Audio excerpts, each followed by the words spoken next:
കനത്ത മഴയ്ക്കിടെ വയനാട് കള്ളാടിയിൽ തുരങ്കപാതയുടെ പദ്ധതി പ്രദേശത്തിന് സമീപം മണ്ണിടിഞ്ഞ് 5 മരണം.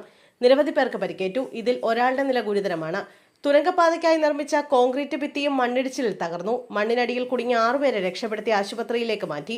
6 പേരെ കാണാനില്ല. ഇവർ മണ്ണിനടിയിൽ കുടുങ്ങിക്കിടക്കുന്നതായി സംശയമുണ്ട്. രക്ഷാപ്രവർത്തനം പുരോഗമിക്കുകയാണ്. രക്ഷാപ്രവർത്തനത്തിനിടെ മേപ്പാടി SIക്കും പരിക്കേറ്റു. ഇദ്ദേഹത്തെ ആശുപത്രിയിൽ പ്രവേശിപ്പിച്ചു. ഇന്നലെ മുതൽ അതിതീവ്ര മഴയാണ് വയനാട്ടിൽ. കോഴിക്കോട്, വയനാട് ജില്ലകളിൽ ഇന്ന് റെഡ് അലർട്ട് പ്രഖ്യാപിച്ചിട്ടുണ്ട്.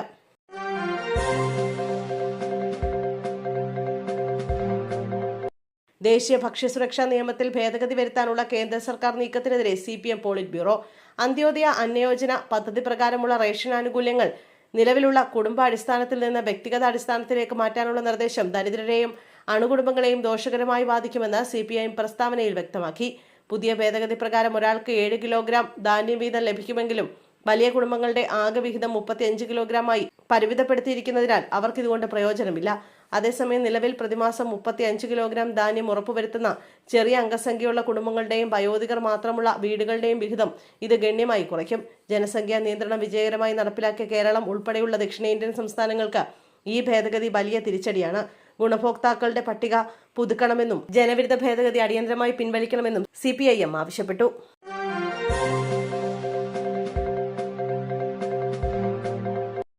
മുതിർന്ന കോൺഗ്രസ് നേതാവ് AK ആന്റണിക്കെതിരായ സൈബർ ആക്രമണത്തിൽ കേസെടുത്ത സൈബർ പോലീസ്.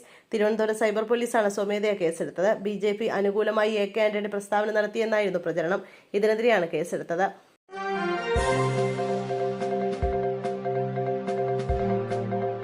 തിരുവനന്തപുരത്ത് 2ാം മെഡിക്കൽ കോളേജ്. കേന്ദ്ര സർക്കാർ അനുമതി തേടി കേരളം. മെഡിക്കൽ കോളേജിന് എത്രയും വേഗം അനുമതി ലഭ്യമാക്കണമെന്നും ഈ അധ്യയന വർഷം പ്രവേശനം നടത്താനുള്ള ഇടപെടൽ ഉണ്ടാകണമെന്നും ആരോഗ്യമന്ത്രി K മുരളീധരൻ കേന്ദ്രത്തോട് ആവശ്യപ്പെട്ടു. കേന്ദ്ര ആരോഗ്യമന്ത്രി JP നദ്ദയുമായി നടന്ന ഓൺലൈൻ യോഗത്തിലാണ് മന്ത്രി മുരളീധരൻ ഇക്കാര്യം ചൂണ്ടിക്കാട്ടിയത്. NHM പദ്ധതികളുടെ അവലോകന യോഗത്തിലാണ് മന്ത്രി കേരളത്തിന്റെ സുപ്രധാന ആവശ്യം ഉന്നയിച്ചത്. മെഡിക്കൽ കോളേജിനായി കേന്ദ്ര ആരോഗ്യമന്ത്രിയിൽ നിന്നും ഉറപ്പ് ലഭിച്ചതായി ആരോഗ്യമന്ത്രിയുടെ ഓഫീസ് അറിയിച്ചു. കേന്ദ്ര സഹായമായ 150 കോടി ഉടൻ അനുവദിക്കണമെന്നും കേരളം കേന്ദ്രത്തോട് ആവശ്യപ്പെട്ടു. എയിംസിനായി 10 സ്ഥലങ്ങൾ കണ്ടെത്തിയിട്ടുണ്ടെന്ന് കേരളം കേന്ദ്രത്തെ അറിയിച്ചിട്ടുണ്ട്.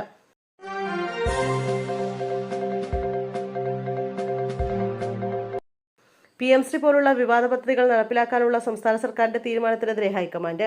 സംസ്ഥാന സർക്കാരിന്റെ തീരുമാനത്തിനെതിരെ കോൺഗ്രസ് ദേശീയ നേതൃത്വം ശക്തമായി വിയോജിപ്പ് അറിയിച്ചു. കേന്ദ്ര സർക്കാർ സഹായത്തോടെയുള്ള പദ്ധതിയുമായി മുന്നോട്ടു പോകാനുള്ള മുഖ്യമന്ത്രി VD സതീശന്റെയും മുസ്ലിം ലീഗ് നേതൃത്വത്തിന്റെയും നീക്കങ്ങൾക്കുള്ള ശക്തമായ തിരിച്ചടിയാണിത്. സംസ്ഥാന സർക്കാരിന്റെ നീക്കം ഏറെ വിവാദമായിരുന്നു. കേന്ദ്ര ഫണ്ടുകൾക്ക് വേണ്ടി UDF സർക്കാർ രാഷ്ട്രീയപരമായും പ്രത്യയശാസ്ത്രപരമായുള്ള പ്രഖ്യാപിത നിലപാടിൽ നിന്ന് വഴിമാറിയെന്നാണ് ആക്ഷേപം ഉയർന്നത്.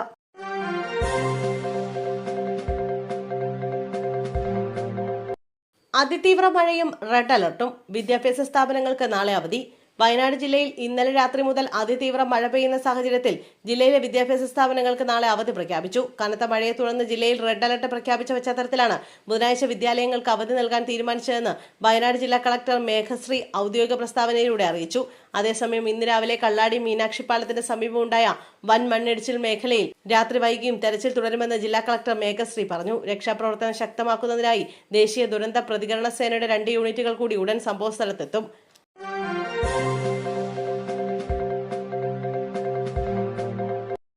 IHRD ഡയറക്ടർ സ്ഥാനത്ത് നിന്ന് VA അരുൺകുമാറിനെ മാറ്റി. അന്തരിച്ച മുൻ മുഖ്യമന്ത്രിയും മുതിർന്ന CPIM നേതാവുമായ VS അച്യുതാനന്ദന്റെ മകൻ VA അരുൺകുമാറിനെ IHRD സ്ഥാനത്ത് നിന്ന് മാറ്റി. Poonjar IHRD college principal MB രാജേഷാണ് പുതിയ IHRD ഡയറക്ടർ. IHRD പൂർവ്വ വിദ്യാർത്ഥി കൂടിയാണ് രാജേഷ്.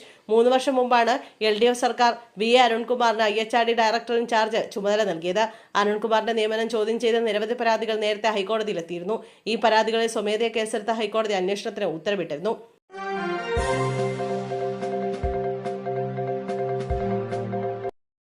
ഇൻഷുറൻസ് ഉണ്ടായിട്ടും പോലീസ് ജീപ്പിന് പിഴയിട്ട് MPD. രേഖ പുറത്തുവിട്ട പോലീസ് പരാതി നൽകും. തൃശൂർ പടക്കാഞ്ചേരി പോലീസിന്റെ നൈറ്റ് പെട്രോളിംഗ് വാഹനത്തിന് മോട്ടോർ വെഹിക്കിൾ ഇൻസ്പെക്ടർ പിഴ ചുമത്തിയതിനെ ചൊല്ലി വിവാദം പുകയുന്നു. വാഹനത്തിന് ഇൻഷുറൻസ് ഇല്ലെന്ന് ആരോപിച്ചാണ് എൻഫോഴ്സ്മെന്റ് MBI ജീപ്പ് തടഞ്ഞു നിർത്തി 4000 രൂപ പിഴയിട്ടത്. എന്നാൽ കൃത്യമായ ഇൻഷുറൻസ് രേഖകളുള്ള വാഹനമാണിതെന്ന് വ്യക്തമാക്കിയ പോലീസ് MPDയുടെ വാദങ്ങളെ പൂർണ്ണമായും തള്ളി. നടപടിക്ക് പിന്നാലെ പോലീസ് വാഹനത്തിന്റെ ഔദ്യോഗിക ഇൻഷുറൻസ് രേഖകൾ പരസ്യപ്പെടുത്തുകയും ചെയ്തു. സംഭവത്തിൽ നിയമവിരുദ്ധമായി പിഴ ചുമത്തിയ എൻഫോഴ്സ്മെന്റ് MBI PV ബിജുവിനെതിരെ പോലീസ് ഔദ്യോഗികമായി പരാതി നൽകും.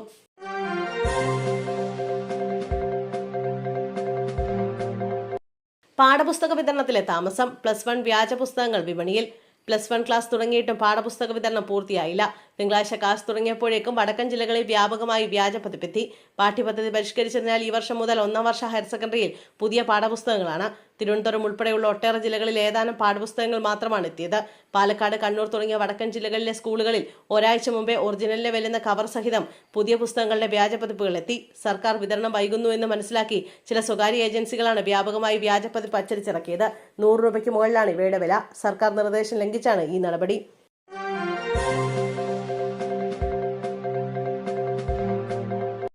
അവധിയിൽ തീരുമാനമായില്ല. കോഴിക്കോട് മെഡിക്കൽ കോളേജ് ഡോക്ടർ ചട്ടങ്ങൾ ലംഘിച്ച് സ്വകാര്യ ആശുപത്രിയിൽ. ദീർഘകാല അവധി അപേക്ഷയിൽ സർക്കാർ തീരുമാനമെടുക്കുന്നതിന് മുന്നേ സ്വകാര്യ പ്രാക്ടീസ് ആരംഭിച്ച കോഴിക്കോട് മെഡിക്കൽ കോളേജിലെ അസിസ്റ്റന്റ് പ്രൊഫസർ ഡോക്ടർ ചിത്രസഹിതമാണ് സ്വകാര്യ ആശുപത്രി പരസ്യം ചെയ്യുന്നത്. മറ്റ് അവധികളെടുത്താണ് ചട്ടം ലംഘിച്ചുള്ള ഡോക്ടറുടെ സ്വകാര്യ ആശുപത്രിയിലെ പ്രാക്ടീസ്. സർക്കാർ മെഡിക്കൽ കോളേജിലെ അധ്യാപകരും ഡോക്ടർമാരും വീട്ടിൽ പോലും സ്വകാര്യ പ്രാക്ടീസ് നടത്താൻ പാടില്ല. 2020 ഒക്ടോബർ 27 മുതൽ ഡോക്ടർ വൈശാഖ് CN അസിസ്റ്റന്റ് പ്രൊഫസറായി ജോലി ചെയ്തു വരികയാണെന്ന് കോഴിക്കോട് മെഡിക്കൽ കോളേജ് വിവരാവകാശ മറുപടിയിൽ പറയുന്നു.